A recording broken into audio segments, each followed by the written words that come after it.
I was told once, if you make a decision and it's a stupid decision and it was a mistake, when people ask you, did you talk to anybody else before you did this? If the answer is no, not good.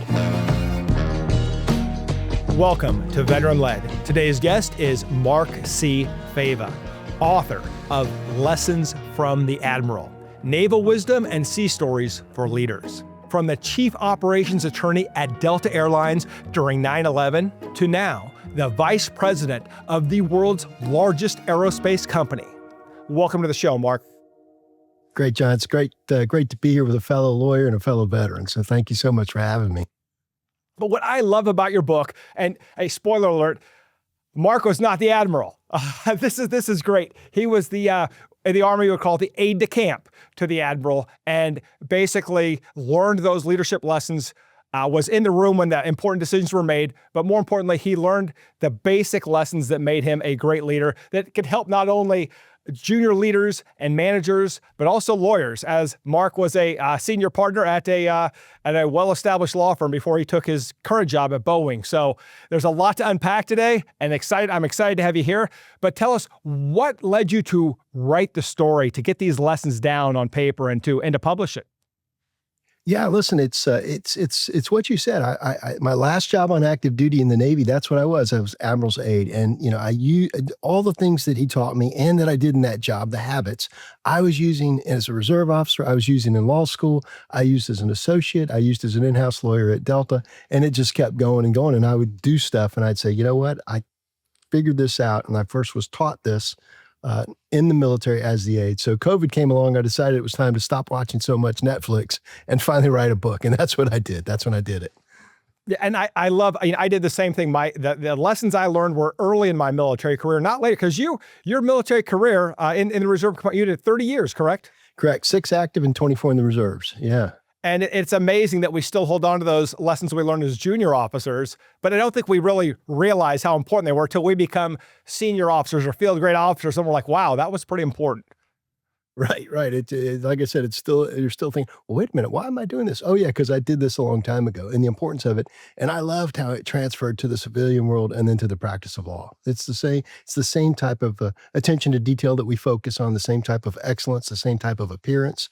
It all transfers very well to a professional world. And I like the fact that you call out the mistakes, because we've all made those mistakes. And it's almost like when I hear the stories, and you always know you're a great lawyer because great lawyers lead with the stories, right? The stories teach the lessons. The stories get us engaged in what you want us to hear. And you do a masterful job in the book of telling those stories. And those stories sometimes are embarrassing, sometimes they're funny. But the one story that I really liked was the speech. You're meticulous about preparing for the speech, but tell them what happens when the general gives a speech. Yeah, it's, that's one of the most important things, right? So when the boss is getting ready to give a change command speech or a big ceremonial speech, you get them there on time, right uniform, right place, looking sharp. But the key is that their speech is prepared and in the podium, in usually a binder back in those days and still today, in a large typeset so that he can see it as he's reading it, because it doesn't have teleprompters. But the last thing I did before I handed in the speech every time is I would run to a photocopy machine, the old photocopy machines, and make a couple copies. And I did that. It was very purposeful. So I would have an extra copy, and he would too, in case anything went wrong. He went up there one day and he was reading the speech. I had it pre-positioned in the right place, right time, everything. And I knew the speech by heart because I had helped him write it, and I had read it because that was also part of the job. And I've got my eyes on him in the audience, and he gets to a part in the speech where he just is sort of fumbling around. He's turned the page back and forth, and then he just goes offline and off record. I'm like, oh, okay, something's not right. After it was all over, I go up to him. The ceremony was great. He whispers to me, what'd you think of the speech? I said, boss, I thought it was very good. I said, but you went off cue for a little bit there in the middle. And he whispered to me, he goes, I sure did. It was missing page 12. Don't ever let that happen again. So, in the haste of the old photocopy machine, feeding the page after page, 2 pages got stuck, and I didn't page check it. And sure enough, it was missing a page. And never again did I ever do a document, a pleading, or anything, even scanning documents online that we would file in court, that I didn't page check every single page.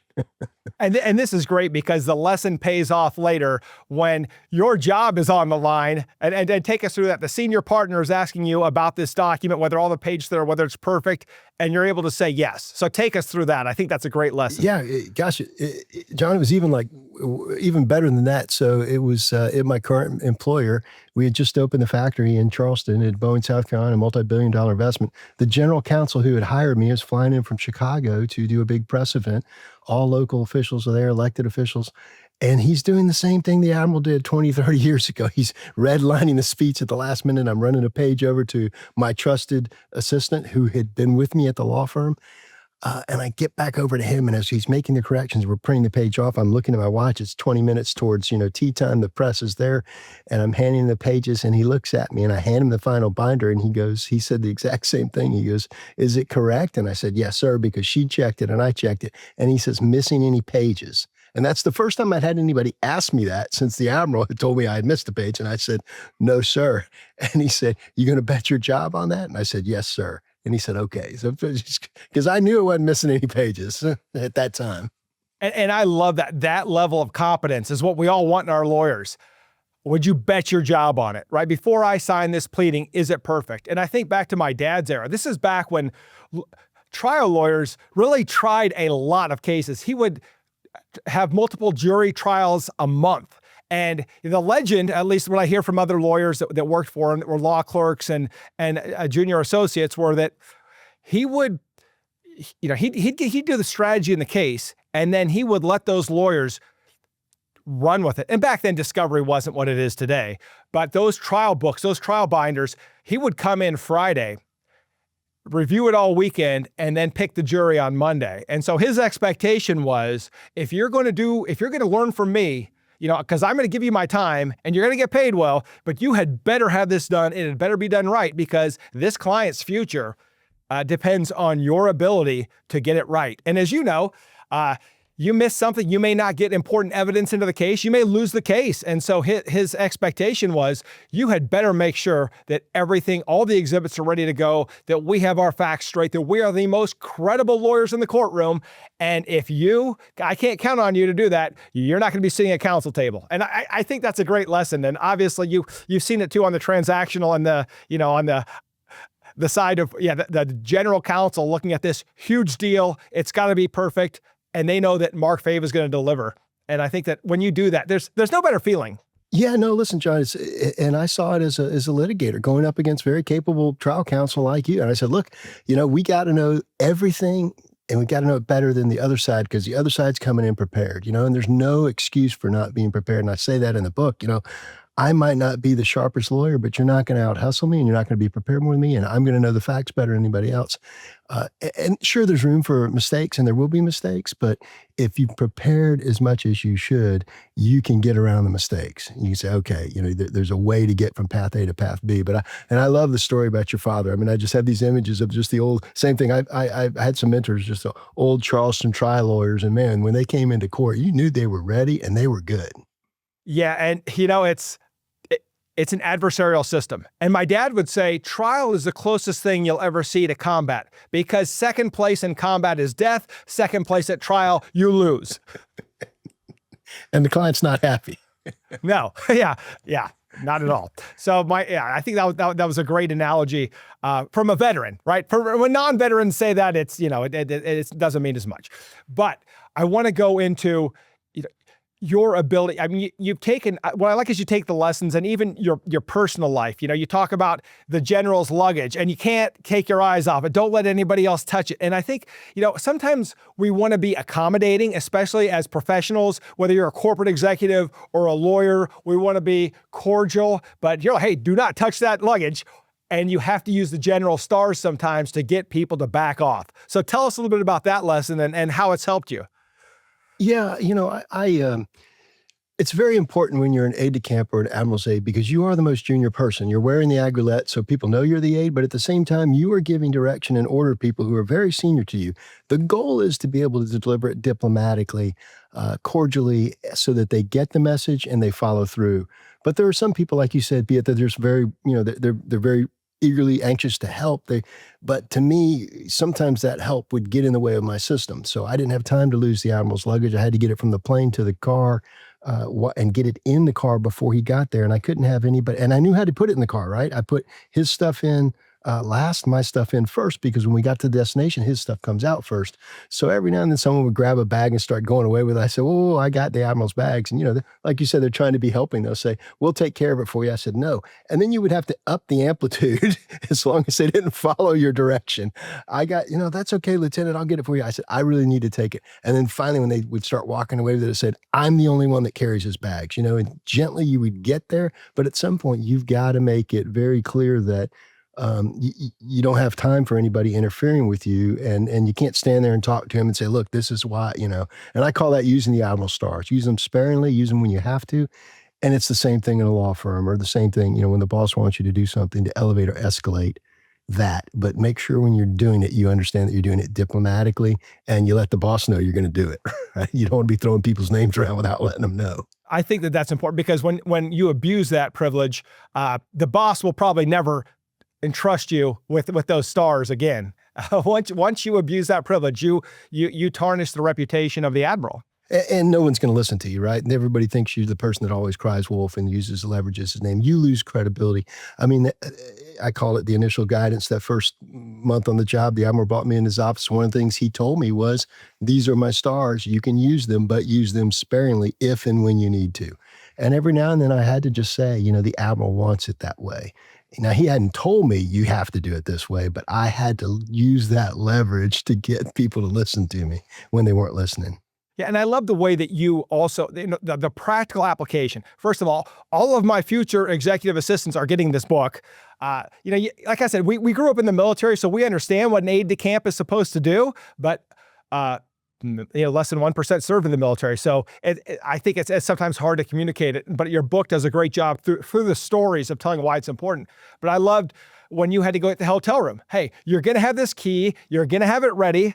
And, I talked to your manager yesterday, and now you're giving me flack about it. And you said, you were able to be polite about it, but the general was not going to wait in line. And look, as lawyers, you think about how much we bill per hour. It's a disservice to our clients when we're doing things like waiting in line. And look, having an executive assistant, or having that paralegal or that legal assistant or that second in command, and having them have the audacity and the competence to get things done it's a force multiplier for us. And I'm just wondering, have you, obviously in your position, you have individuals who help you, or your aide de camps. Do they read your book, and what lessons do you try to teach them? What are the big lessons you try to teach them? Yeah, I've been pleasantly surprised, because a lot of people have. I've even got a real good friend of mine who's a partner at a major law firm out in the Northwest that did just like you. He said, "You know what?" He goes, "I like it so much. He goes, I just bought 20 copies and I'm giving it to the associates. Tell them just go read it." Because my hope was that not only would it teach lessons, but it would also be an enjoyable, quick read, which it is. It's 138 pages. You can get through it pretty quickly. But absolutely, I have yet to tell people you have to read it at work, but I've been humbled that many of them have, and they'll kid with me in, when I'm walking by them, and they say, "Hey, I know to do this," or "It'll be on time," and then they'll wink at me, or "You'll have the binder," or "We won't forget the toothpick. Do you have the Sharpie?" Just so I can tell they've read it, and that's very humbling and kind of fun. The pillow, yeah. Good military humor, right? Yeah, well, we knew that was coming, right? It's like we would, we'd go to the motor pool and ask, the lieutenant to find the blinker fluid, for the, yeah, just, the mail buoy in the Navy. Yeah, the poor ensign have to stand watch for the mail buoy. And in the P3, we had a stinger off the back of the plane. It was a magnetic anomaly detector, which would, when you're flying over the ocean, would detect the magnetic submarine. So the huge magnet in the water, it would show where there's some deviation in the Earth's magnetic field. So we would get the youngest pilot, and we get the battle crash axe from the cockpit and tell him to go out and test the magnetic anomaly detector. And he would have to be behind it, under it on the flight line, waving the metal across underneath it. And everybody knew exactly what was going on, and just testing the mad. Yeah. I mean, I guess they might call that hazing now, but no, that was how we would have fun, how we would have fun with each other. And yeah, I loved it that the admiral played in too and asked you about the pillow. Yeah. So I thought that was great. Yeah, I thought that was great. So they all knew. Read the book. The joke was on me. Yeah, they all knew. Even the admiral knew. That was what was so great about it. So one of the things that I get concerned about, when I'm investing the time to mentor someone is it going to be worth my time? Because we have a finite amount of time. And you obviously through your competence, the admiral wanted to mentor you. He wanted you to be successful. And what advice do you have for those new lawyers, those junior leaders in an organization? How do you become worthy of the level of mentorship that you received? I think it's critically important to have a mentor and to be prepared. In other words, you and I'm sure you get these just random emails either on LinkedIn or otherwise just saying, "Hey, can we talk? I'd love to talk with you."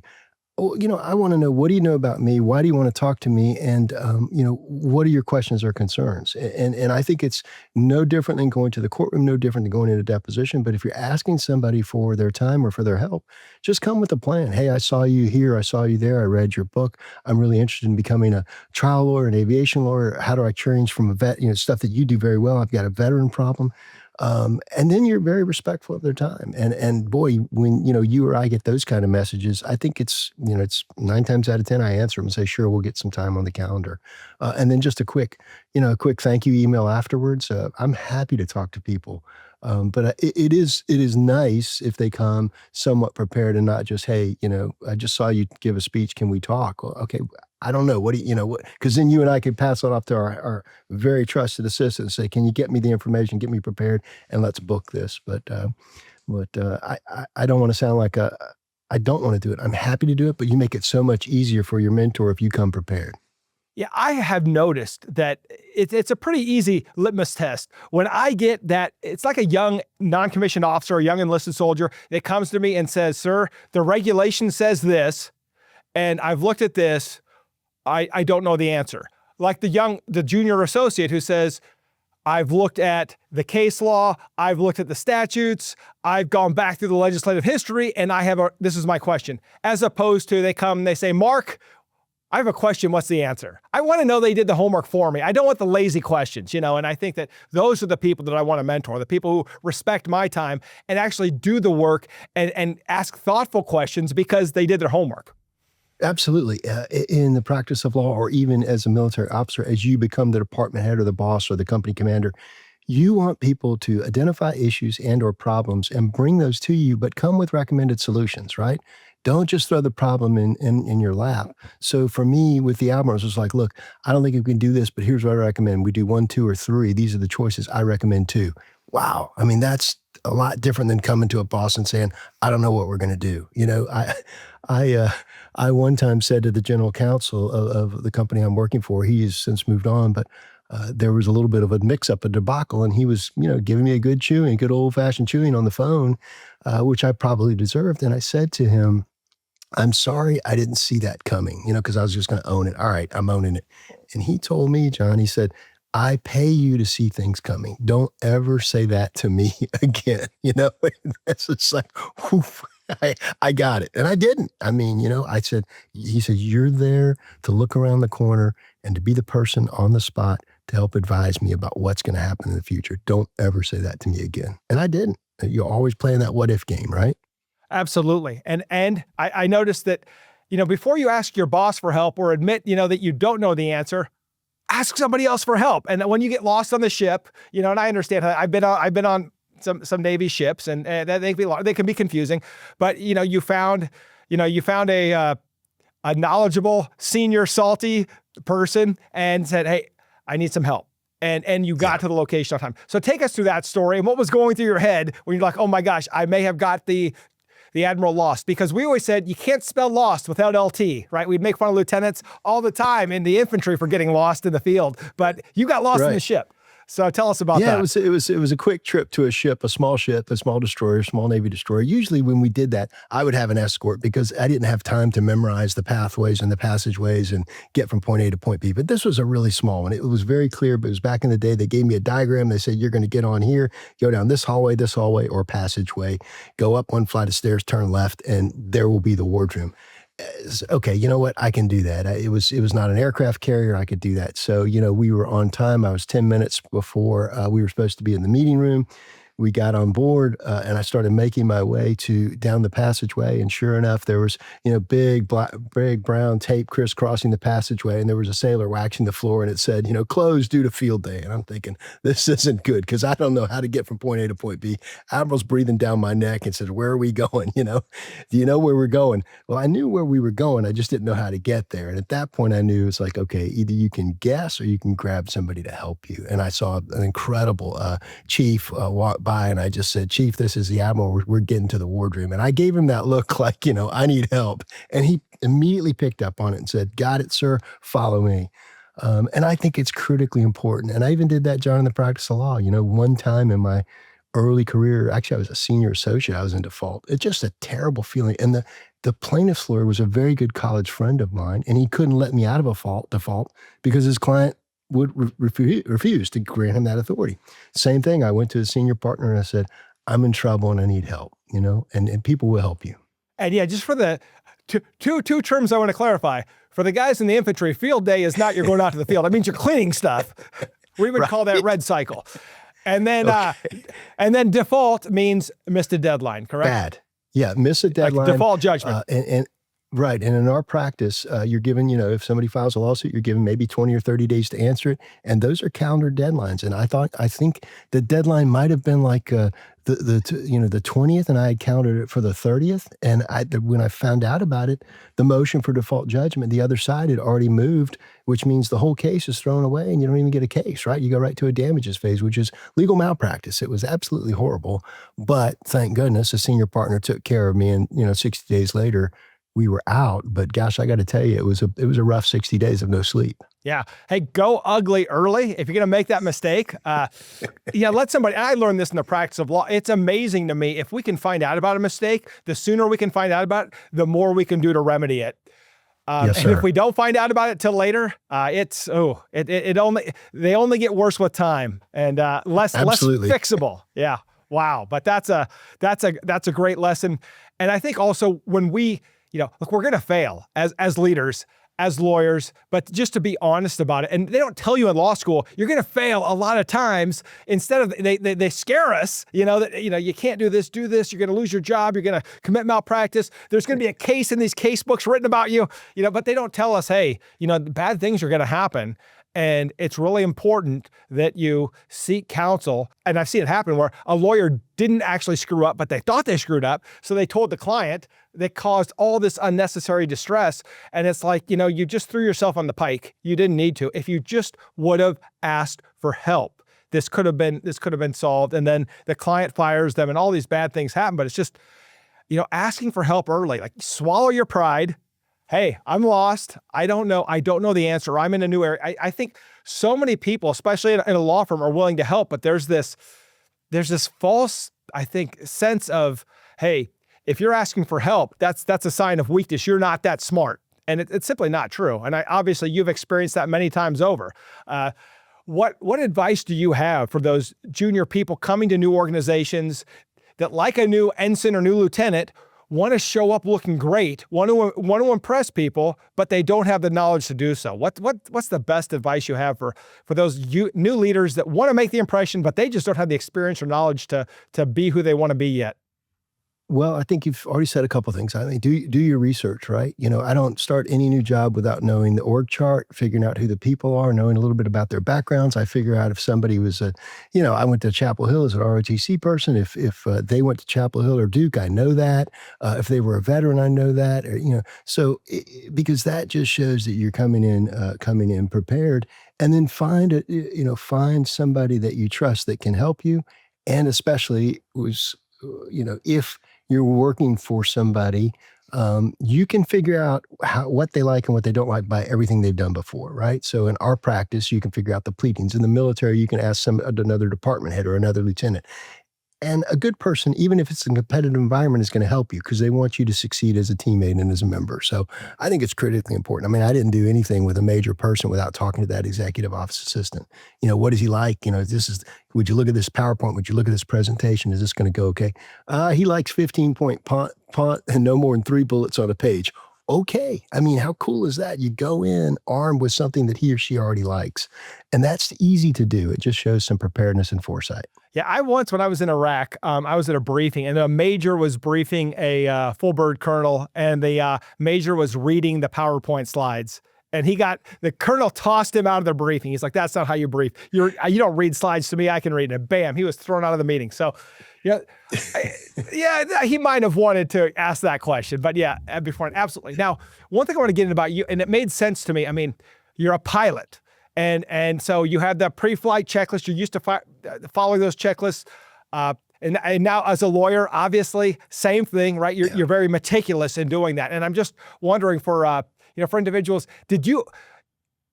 after you became a pilot and decided to become a lawyer, how useful was that to just have that built into your, I think, your methodology of just doing everything?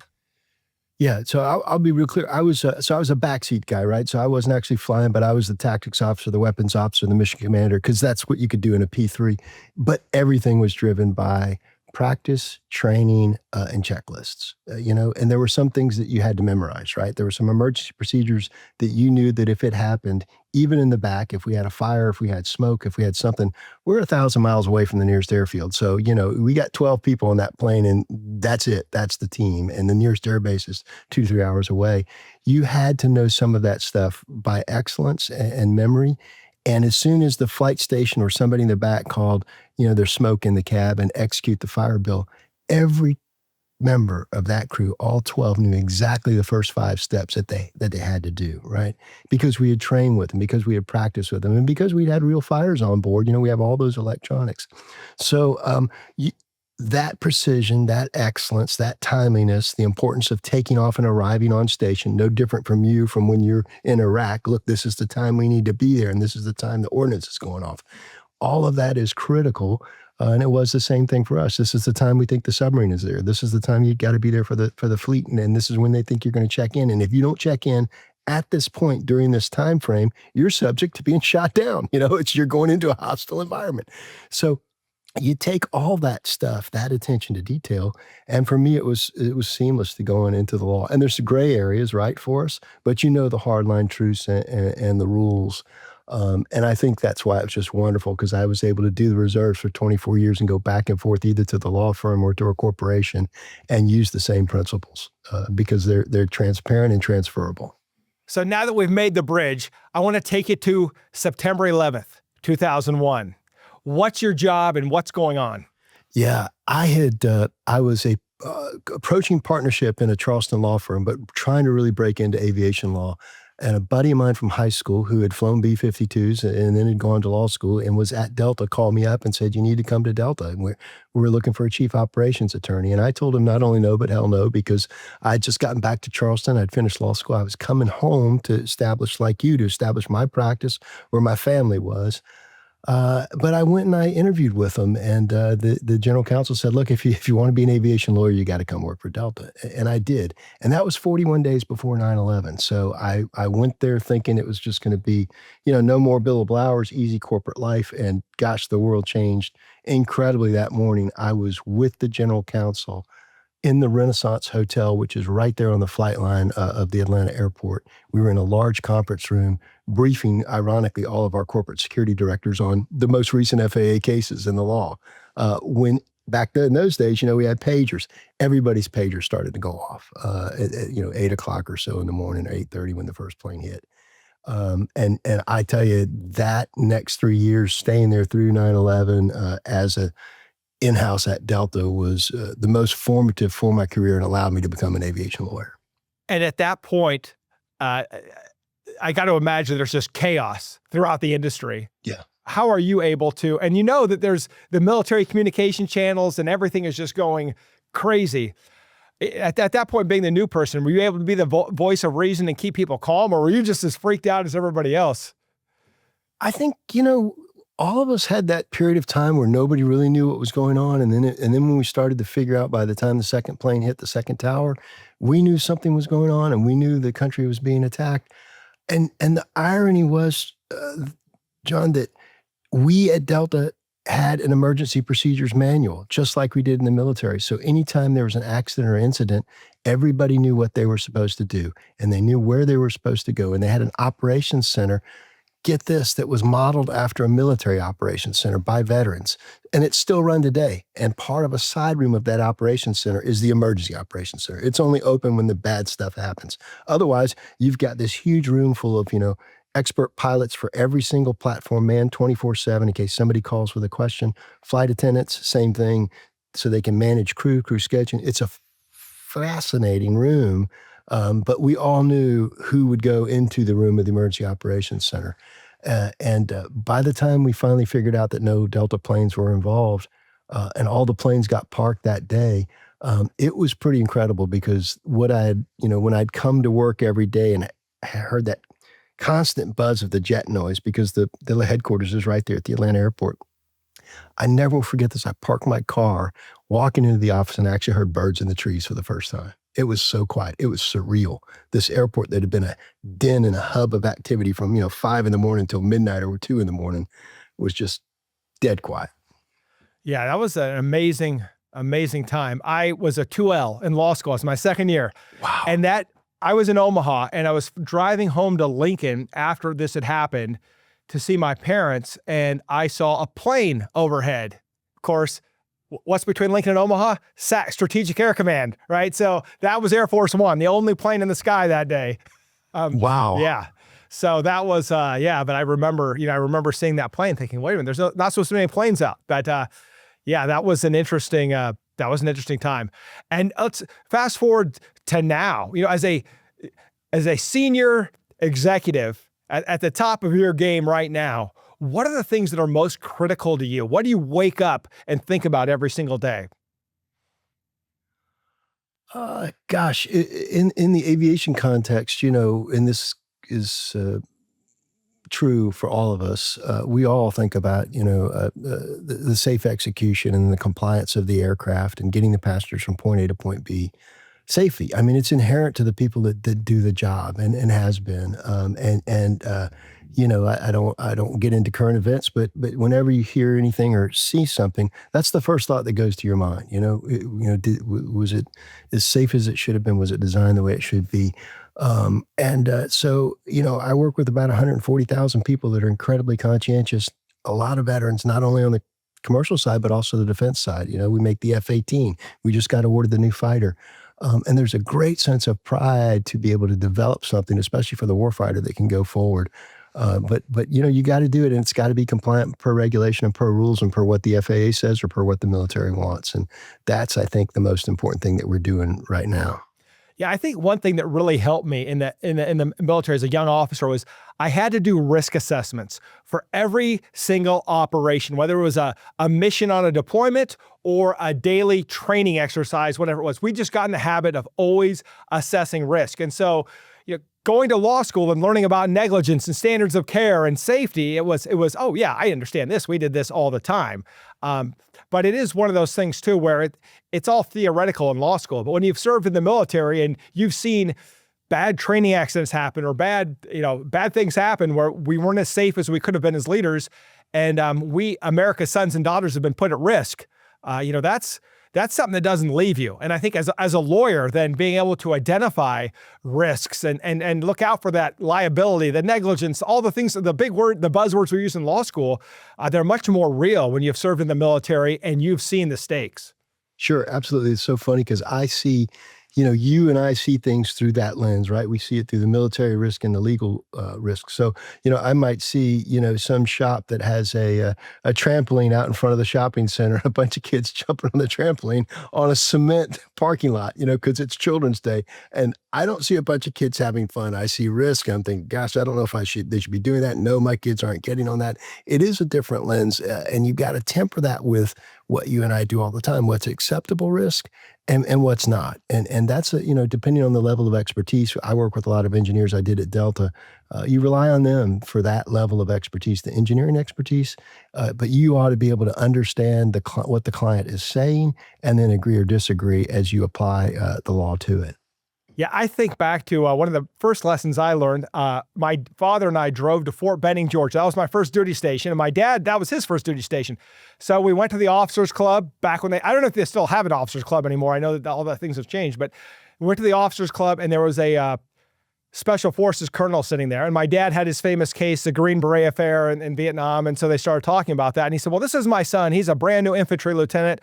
What advice do you have for him? And he says, take risks. He says, leaders take risks. They take calculated risks, but not stupid risks. And, I think we have been exposed to that in the military. Then you see it in the in the practice of law. And I'm sure you see it all the time in aviation. It becomes second nature to say, well, yeah, you're going to have to take that risk. But I've met some lawyers and some leaders who are so risk averse that they actually put the organization at jeopardy because they won't take any risks.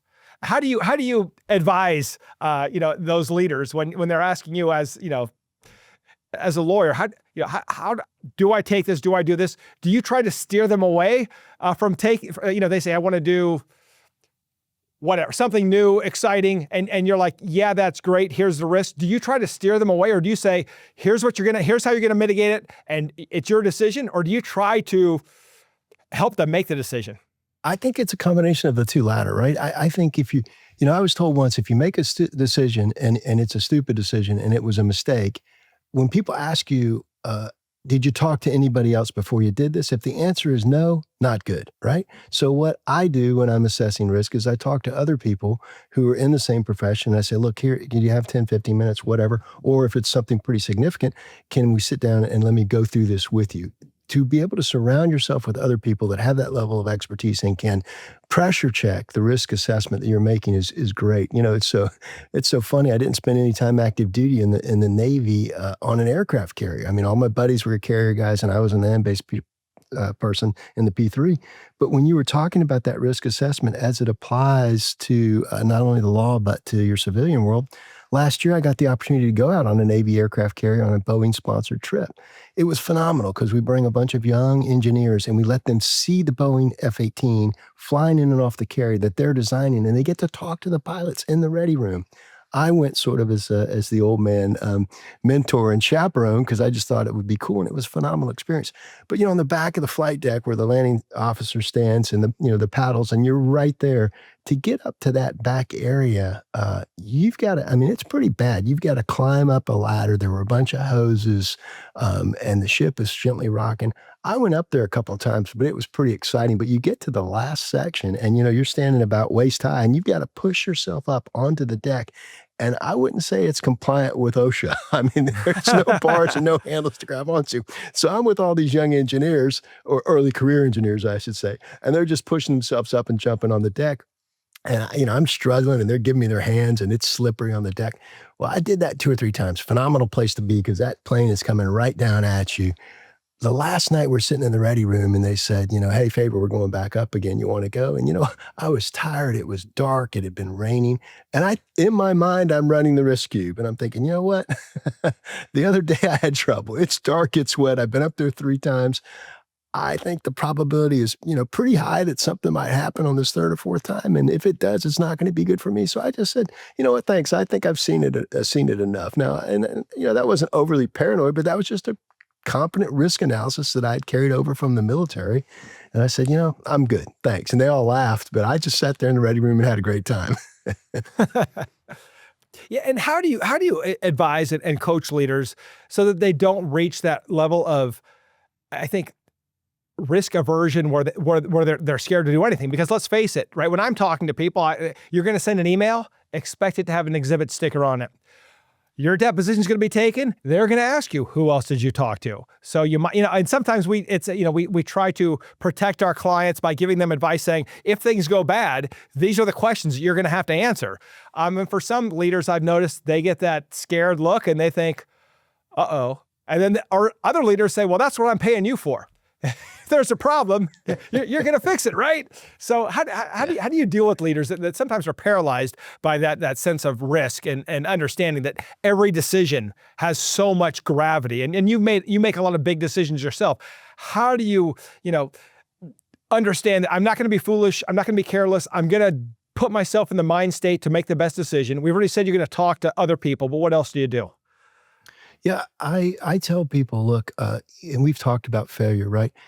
When in the company now that I'm in and in the previous company, there are engineers that are making some phenomenal calculations every single day about future aircraft, current weaponry, satellites, and some of them, especially of late for obvious reasons, are just they get a little bit risk averse or worried about what happens if I do make a mistake. And I tell people all the time, this goes back to our legal training. Look, if you do everything right and you follow the processes and you follow the procedures and you just make a mistake, right? A pure, simple, negligent mistake because something maybe didn't go right, that's fine, right? Because that will happen. But you can't let that fear of that one mistake paralyze you from doing anything. We look at, the current plane that we're building right now in Charleston, the 787, all composite, never been done with a dual aisle commercial aircraft. And the CEO and the board of directors was making a huge risk to do that. I mean, it was a bet the company move to do that with that aircraft. And now it's probably one of the best selling aircraft in the world. But that took a lot of risk. Never been done before, cost a ton of money. Unfortunately, it was behind on schedule. But now you can't, you want one now, you got to get in line to get one for 3-4 years out. That was risk. And, if the board had said, we've never done this before, we're going to keep building aluminum aircraft, we wouldn't have this product that we have today. And that was just a bunch of smart people getting together and said, we're going to do it. It's risky, but we're going to do it because we've looked at all the angles. Yeah, I think sometimes you have to roll the dice. Now, but when people, I want to ask you this question. Like I said, that's a calculated risk. That's a smart risk. When you've thought through all the variables and you understand the risk that you're taking, great. Now, I want to take you to, as a lawyer, I'm sure you've had the clients that you have taken them through all those risks, and you have advised them, and they have still decided to do something else, and then you have to clean up the mess. So here's my question. Do you prefer to be on the, hey, let's think through it and help them think through all the issues? Or do you prefer sometimes just to go in there and clean up the mess after it's done because you know that you don't have the pressure of helping them make the decision? The decision's already made. Now you just got to clean it up. What do you prefer, or what's less stressful? Oh gosh, definitely. No one likes to clean the mess up, right? I mean, the "see, I told you so" is just absolutely terrible. And I think that's our job as lawyers, especially when I was at the law firm. And this was another great mentor that told me this, and I'm sure your dad probably told you this too. I was worried one time because the advice that I had to give the client was not what the client wanted to hear. The client wanted to go full speed ahead this way. It was, and this is again at the law firm, it was bordering on being unethical and illegal. And I said, I told the partner, I said, look, this is what he wants to do. And I don't know in good faith if I can stand up in the courtroom and represent that person if they're going to do that. And we have an ethical duty to be able to do that. It's okay to take risks. It's okay to push the law, but you can't do that. So the partner told me, and might be one of these leadership lessons. He said, Mark, you're not paid to tell them what they want to hear. You're paid to provide good legal advice. Now go give them good legal advice. There's 15 other people down the street that will take their money, tell them what they want to hear, and then 15 months later, they've still got a problem and they spent a lot of money with you and they're not happy. So that's what you got to do. And if they decide they don't like you because of that and they leave, it's okay. And funny thing is, the admiral said the same thing to me right in the book. He said, everybody will say yes to me because I'm the admiral. You need to tell me the truth and don't let me do anything stupid. Wow. Same thing, right? Absolutely. My dad used to say that when I was a young lawyer and he was still practicing when I came into the firm, and he would tell, and I'd watch him and he would tell clients, I'm not a good news lawyer. I'm a bad news lawyer. And, another great piece of advice was he had me try cases with other senior lawyers in the community. And I was trying a criminal case with this great lawyer. And he said, and I asked him, well, the client was just unruly and it was getting out of control. And I said, so what are you going to do? He said, look, at the end of the day, if someone's going to leave this courtroom in handcuffs, it needs to be the client and not you. Yeah, I did that. I mean, I didn't do a whole lot of criminal work, but I was appointed to some civil cases that had some criminal components in it very early on in my career. And there's just no better way to learn, than getting in a very difficult case like that with a difficult client that, it's an uphill battle, but you understand the constitutional right that person has and the importance of the rule of law, and you're going to be there for it. And, even when I did those and I made a mistake, or I didn't do it the right way and get a good result, it was wonderful that I had some judges that would call me up to the bench afterwards, right? I'm sure you've experienced that, or your dad or somebody else would say, hey, come here. This is what you need to do. I mean, I was doing one where it was a post-conviction release where an individual had served their criminal term, but there was a statute in South Carolina that said because he or she was a violent sexual predator or convicted as such, they had to be assessed before they could be let out back into society. And it was a civil case. I got court appointed to it. And I remember making what I thought was a brilliant argument, and I was ruled against. But afterwards, the judge called me up and said, look, here's what you missed. Here's what you need to do. Go back to that big law firm. Get your big law firm to pay for a psychoanalysis. Get me something in the record, because I agree 100% this person's no longer a threat to society. But you've got to follow the law that says there's proof in the record to get us there, right? And how kind was that, right? So I went back, did exactly what he or she said. Actually, it was a she. I remember her to this day. And came back and went back before 45 days later, and wasn't even opposed by the state. They just said, well, we agree with Mr. Fava on this. That's at this time. So really, really neat when you have people that'll help you like that. Yeah, because not all judges will. And I remember I was trying a court martial, and the judge, I think he was only a major, and maybe it's supposed to be a lieutenant colonel, but bright guy. And at the end of it, we always keep the ADC, the Area Defense Council, on, because you get two lawyers, right? They get a free lawyer, and then they're paying us. And, at the end of it, the ADC said, I really want to get some feedback. And I said, well, here's what you did. He said, I want to ask the judge too. I said, that's a great idea. And so we brought counsel, and I said, Judge, I'd really love to get some, some critiques or some feedback. The judge says, I don't give feedback at trials. And I just thought that was, hey, these young, JAG lawyers are trying to learn. And, I think some of the best feedback I've gotten from judges, some of it pleasant, like what you experienced, and some of it not so pleasant, but feedback is a gift, even when it hurts. Yeah. Yeah. And you know what, there's good, and the frustration I hear from people all the time as well. It's a bad leader, a bad judge, a bad boss. And I say, well, it's the same thing in university, same thing in grade school. You're going to have a good leader, a good teacher, a bad teacher. But what you have to do is you can learn as much from them as you can, the good ones, right? To your point. Okay, well, if there's a bad leader, I'm going to outlast him or her, but I'm going to take that part of leadership and make it inherent to me such that I know that's who I don't want to become. Outstanding. And so that takes us to the after action review. If you could give us your best example of leadership and worst example of leadership that you experienced, either civilian or military, I'd love to hear it. Yeah, the best are embodied in the book, right? The best example of leadership, I think, is taking care of your people, even when they fail. And the admiral did that for me numerous times. And the footnote to that is, and I don't want to be too much of a spoiler in the book, but the admiral got orders to go to another location and asked me at the end to go with him. I, at that point, decided I wanted to go to law school, which was not a good thing in his book, right? I'm the cream of the crop. I'm his aide. It would reflect poorly on him from a position of his retention of good officers for that to happen. But you know what? He asked me like 4 or 5 times, are you sure you want to go to law school? Can I talk you out of it? This is what you want to do. Yes, sir. Yes, sir. And then he said, what can I do to help you? Right. I mean, how incredible that was when he could have been like that judge you're talking about and said, look, if you're not going to stay in the Navy, you're no longer going to be my aide. You go back in the back, you're a staff officer as of tomorrow. And that was happening nonstop. So I think those were just some great examples of really taking care of your people. And then the bad leadership, I think we probably saw this in the military, much more so in the corporate world, is just the person who loses his or her temper and becomes a screamer, right? There's no benefit to that to anybody. And, the admiral I work for, all the lawyers I work for, they can look me in the eye and say, you know what, you very much disappointed me, or I'm very disappointed in you. That is a lot worse than somebody ranting and raving and cussing at me, because I respect that and it hits hard, right? Or your dad says that to you. That's tough, man.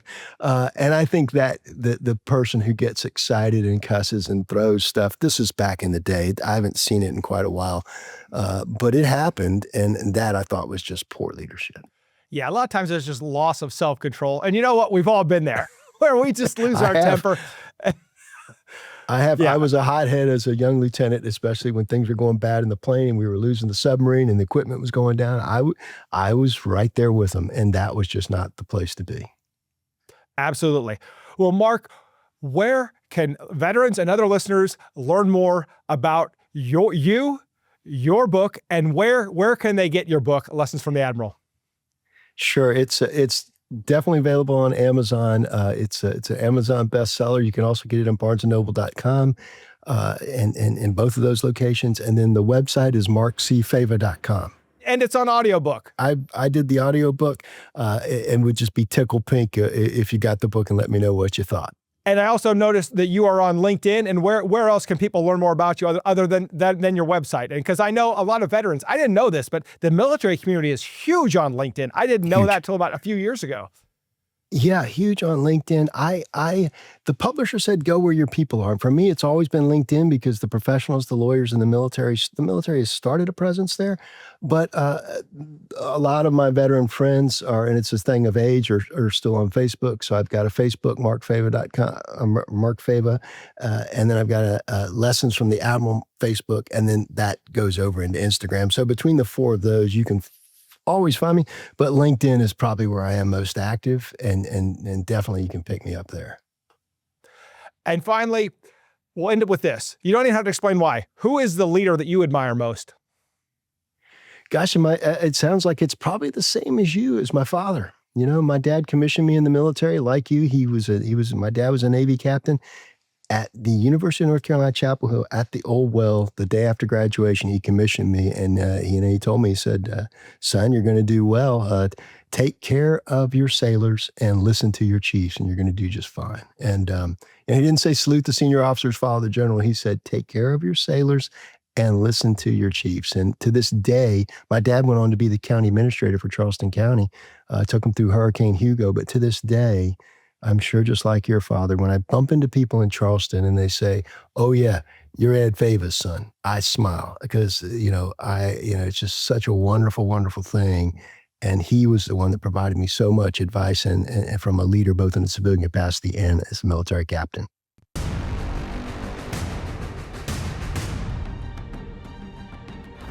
Thank you for joining us today on Veteran Led, where we pursue our mission of promoting veteran leadership in business, strengthening the veteran community, and getting veterans all of the benefits that they earned. If you know a leader who should be on the Veteran Led podcast, report to our online community by searching @Veteran Led on your favorite social channels and posting in the comments. We want to hear how your military challenges prepared you to lead your industry or community, and we will let the world know. And of course, hit subscribe and join me next time on Veteran Led.